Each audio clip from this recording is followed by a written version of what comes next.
तुला विश्वास आहे ना, जो जसे कर्म करतो त्याला तसंच फळ भेटतं? हो, दुनिया तर असंच म्हणते. कधी असा विचार केलायस की प्रत्येक चांगलं काम खरंच चांगलं असतं? म्हणजे?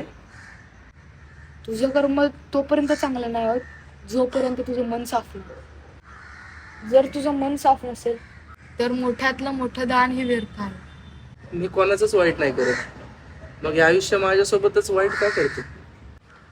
मित्रा, कर्माचा हिशोब सरळ असतो. ना त्यामध्ये दया असते ना पक्षपात. तू जे आज भोगतोयस ते तुझ्या झालेल्या कर्मांची फळं आहे. आणि जे चांगले कर्म तू आज करतोयस ते तू येणारं भविष्य लिहितोयस. आणि चूक तेव्हा लक्षात येते जेव्हा सुधारण्याची वेळ निघून गेलेली असते.